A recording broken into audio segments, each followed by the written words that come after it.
Hello, dear friends. How are you? Good morning. I'm Dr. Mukesh Parekh, and I welcome you all to my Institute English Cosmos. In today's The Hindu Editorial Vocabulary, आज का पहला word है trafficked. तो एक news है जिसमें trafficked artefacts की बात चल रही है।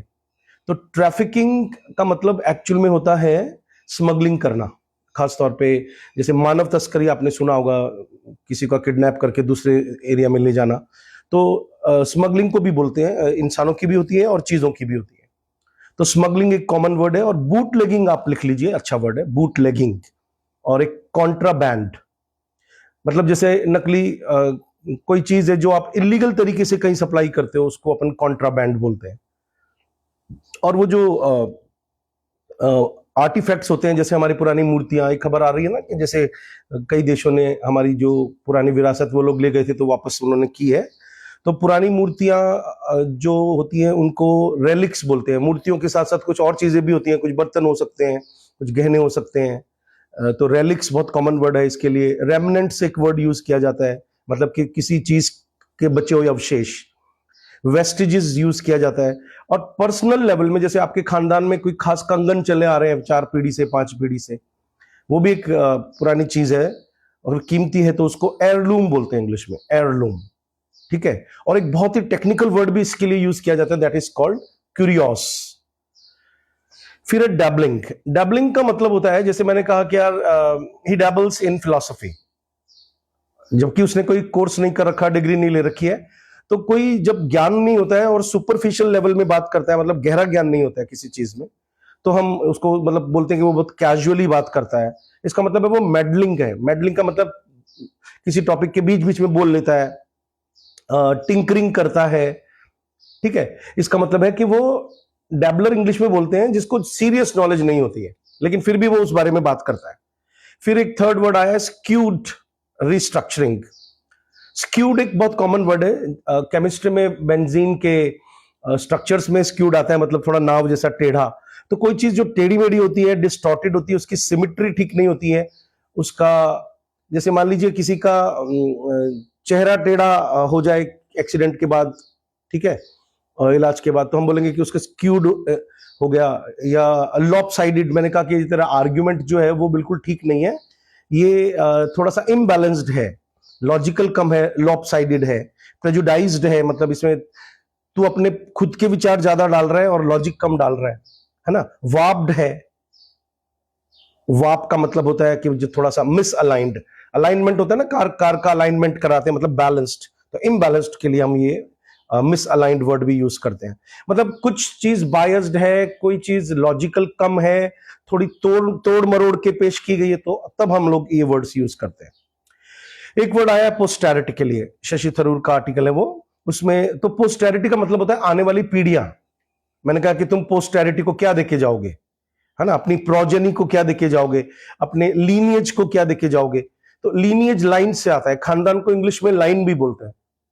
ठीक है। हालांकि इंग्लिश में जब अपन ऐसे बोलते हैं ना कि I belong to teaching line, तो उसको एरर माना जाता है, लेकिन क्योंकि लाइन का मतलब खानदान से लिया जाता है। तो डिसेंडेंट्स एक वर्ड है कि भाई आने वाले पीढ़ियों को हम बोलते हैं डिसेंडेंट्स, और जो पूर्वज होते हैं उनको बोलते हैं प्रीडिसेसर्स।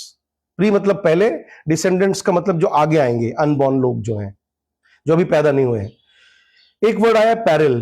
तो पैरिल का मतलब हम पहले भी किसी वीडियो में डिस्कस कर चुके हैं, खतरे को बोलते हैं, एंडेंजर्ड हो जाना, रिस्क में आ जाना। एक स्टैंडर्ड वर्ड है जियोपार्डी। ठीक है। जैसे मैंने कहा कि यार ये बहुत ही प्रिकैरियस कंडीशन है, जैसे मजदूरों की प्रिकैरियस खतरनाक कंडीशन के लिए हमने अभी कुछ दिनों पहले वीडियो में ये वर्ड दिया था आपको, हैजार्ड है। मैंने कहा it's a dire hazard. Dire मतलब बहुत ही खतरनाक। फिर एक फ्रेज आया था कि human tall is equally staggering, कि ये जो युद्ध हुए हैं इससे इंसानों को तो नुकसान हुआ ही है बहुत जबरदस्त।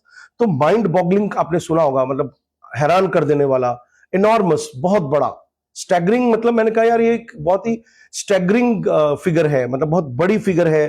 कोलोजल, कोई बहुत ही विशालकाय चीज को कोलोजल बोलते हैं इंग्लिश में, फिनोमिनल बोलते हैं।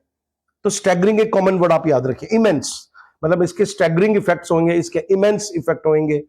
ठीक है। जैसे एजुकेशन में जिस तरह से हम लोग इमेजिनेशन को कम कर रहे हैं और वीडियोग्राफी और एनिमेटेड चीजों को ज्यादा देख रहे हैं, तो इससे क्या होगा कि इनॉर्मस इफेक्ट पड़ेगा आने वाले समय में, जो नई पीढ़ी आएगी उसके ऊपर। फिर एक अल्बीट वर्ड यूज किया है, थोड़ा सा ओल्ड फैशन वर्ड है, ऑल्दो के लिए यूज किया जाता है। अगर आपको हालांकि बोलना है तो उसकी जगह आप अल्बीट बोल सकते हो, ठीक है। नॉट विद स्टैंडिंग भी इसके लिए एक वर्ड जो मैंने आपको कुछ दिन पहले वीडियो में दिया था, ठीक है। इसका एक मतलब ये भी होता है इवन इफ, मतलब के बावजूद। ऑल्दो का मतलब, एल्बीट का मतलब, नॉट विथ स्टैंडिंग का मतलब के बावजूद।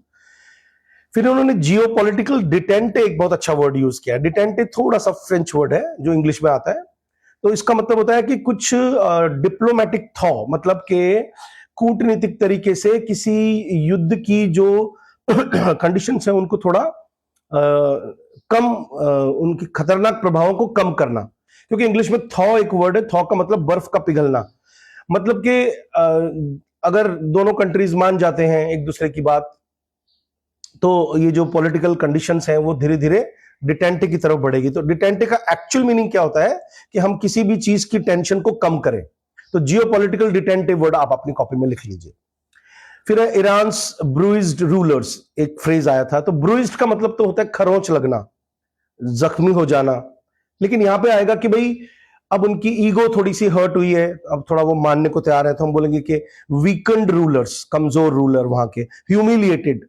जब हम ब्रूइज्ड हो जाते हैं तो हमको थोड़ा सा ह्यूमिलिएटेड हो जाते हैं, हम थोड़ा सा, हमारी जो इज्जत है वो थोड़ी कम हो जाती है, हम थोड़ा सा अपने आप को नीचा महसूस करने लगते हैं। फिर एक फ्रेज आया ग्रैपल विद। जैसे मान लीजिए हम कई बार फंबल करते हैं ना किसी चीज के लिए, ग्रैपल का मतलब होता है टटोलना।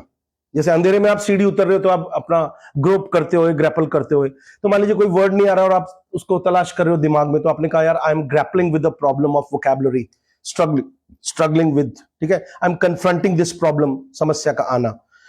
एक फ्रेज आया क्वाड्रिलेटरल डायलॉग। तो क्वाड्रिलेटरल का आपको मतलब पता ही है, मतलब जिसको चतुर्भुज बोलते हैं। तो भाई दो पक्षीय होती है तो बाइलेटरल बोलते हैं, त्रिपक्षीय होती है तो ट्राइलेटरल बोलते हैं, और अगर चार हो तो क्वाड्रिलेटरल बोलते हैं। तो चार तरफ से डायलॉग चल रहा है।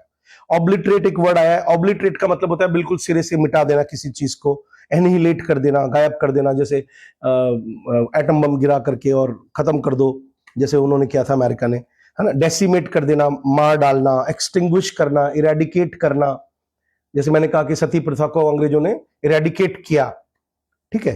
तो इस तरह से ये कुछ वर्ड्स हमने लिए। आप कमेंट सेक्शन में जरूर लिखिएगा आपको ये सेशंस कैसे लग रहे हैं। Thank you very much.